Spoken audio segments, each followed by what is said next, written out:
KMOX in St. Louis. Thank you, Charlie. Good to be with you. Hey, it's great to have you aboard. And if I'm not mistaken, I believe that the popular vote movement means that a state would give its electoral votes to the candidate in the presidential election who got the most votes nationally. Is that correct? Yeah, that's exactly right. That's exactly right. So, it's not a new idea to have the president elected by the majority of the people, but it is a new idea as to how to get there.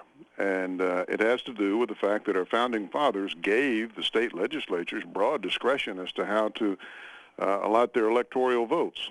And this way would say that a state would choose to cast their electoral votes for the person who got the most votes nationally.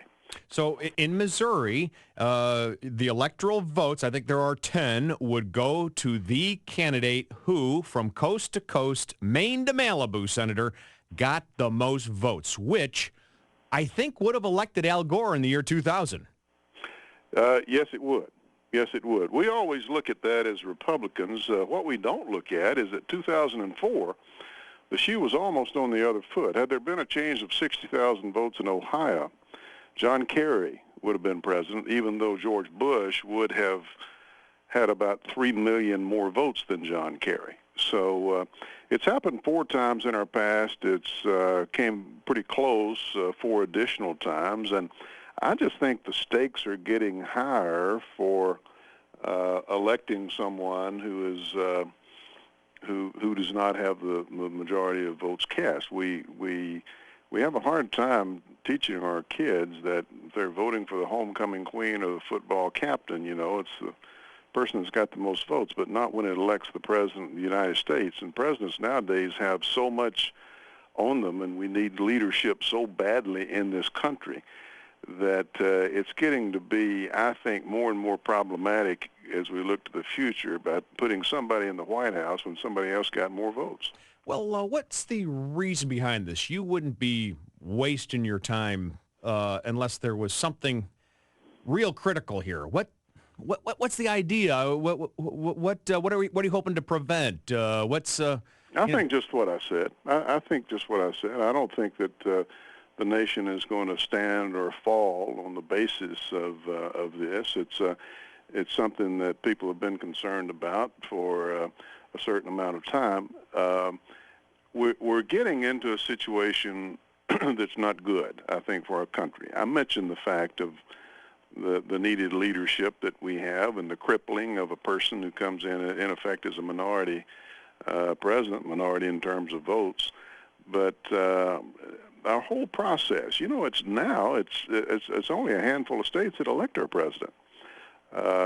Most of the states are clearly red states or clearly blue states, and nobody pays any attention to them.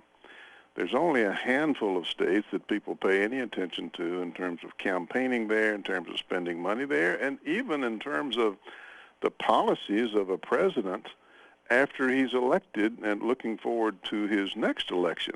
Look at President Obama. Do you think he and Joe Biden are spending all this time in Ohio, for example, because they love the Buckeye State? I don't really think, with all due respect, I really don't think so. And then I saw Plouffe, his chief political strategist, say a couple of days ago that Obama's message should be geared, everything he does, his message should be geared to the white middle-aged woman in Ohio. They have got it pinpointed down to that, and that's what this election, in their estimation, the ability to appeal to that kind of person, is going to hinge on. And you're saying, hey, what about the guy with a beard in Alaska? Yeah, I mean, his vote ought to count just as much. Yeah, that is so true. And Missouri used to be one of those states that was on the bubble. Now it looks like it's a red state. It did go for McCain in 2008, and I don't know if much of that has changed, Senator. But there was a time when the candidates would come to Missouri. I don't know if they'll do that this time. We might become like Indiana, where we're considered a red state, and for practical purposes in the general election, the candidates won't come here. Well, that's what's happened, and if you're not in play, they're not going to pay any attention to you. They're going to have their operatives on the ground, get their vote out and that sort of thing. But and like I say, it affects policy. I mean, I don't think that some of the steel protection legislation that we saw during the Bush administration would have come about had Pennsylvania not been such an important player in this, as was one of those few swing states. Well, and speaking of the primary process, ever notice how many candidates are for ethanol?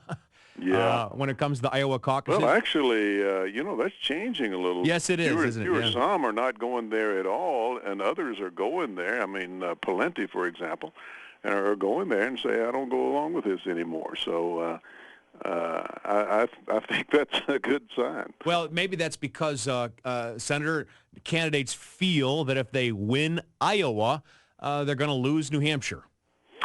Well, I don't know about that. I think that New Hampshire traditionally has liked to show Iowa a thing or two by not going along with it. But you get so much momentum. I mean, this is a whole different conversation. Sure, of course, it is.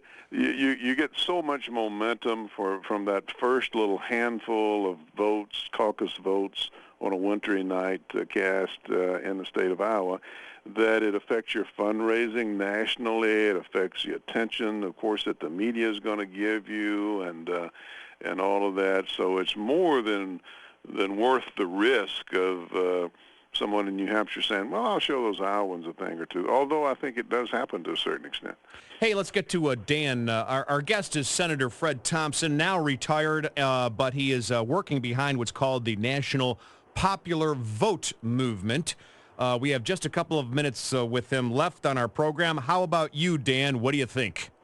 Well, I would just like to ask Fred Thompson. Well, I just want to make a comment and have him comment. I think the reason we're in the position we are is that the primary system came about would not because of the structure the founding fathers gave us. Like you just said, Palenti does not favor subsidies for ethanol, but he's going to Iowa and saying that, and that would not be such a quote risky thing to do if we did not if the presidential election was not determined in large part by a few states. I think we need to get rid of primaries and go back to what the founding fathers gave us, which is it's great latitude at the state level. Please comment on that, Mr. Thompson. Yeah, well, you've got two issues there. One has to do with their primary system, which the parties basically set up, and there's enough to complain about there for sure. The idea that a handful of people, create a momentum and the press picks that up and all of that. The other one, though, has to do with the general election. And our founding fathers, set up electors to be independent people, to make decisions and determinations. Took information a long time to get around this country back in those days. And they had these people to be set up as independently deliberating. And, of course, all that has changed now. I mean, electors are not even listed on most of the ballots in the state anymore, even though what you're voting for are electors, and they become automatic. So that was the system set up versus the system that we have today. What the founding fathers did do, they had the foresight to see that things might change, and they basically said, it's up to these state legislatures to determine how those electoral votes will be cast. And what we're suggesting is a different way to cast those votes that would just basically, appeal to the common sense of most Americans, and that is person with most votes wins. Do you have time for one more quick phone call? Sure. Rick, you're on KMOX. Thanks, Charlie. Hi, Senator. I would like to state that I agree with you. It's important to go with a direct election. We did that with senators in, I think, 1914, so there's certainly a precedence for changing the way people are elected, and I think that, it's time for the common voter to have a direct impact on who's elected and who's in the White House. There you have it. Well, I appreciate it. And this would not require a constitutional amendment. So it's built within the system, the possibility there, and it's kind of an easy and straightforward way of addressing it. It's going to be up to state legislators to make that decision for their state. And again, it's called the National Popular Vote Movement. Former U.S. Senator Fred Thompson of Tennessee, when next will we see you on the silver screen? Well, I don't know. As soon as I get an offer, I guess. Well, we enjoyed you in Secretariat. Well, I enjoyed that very much. You know, it was a movie that I could take my little girl to see, and I like that. It was inspirational and great people to work with, so totally wonderful experience. And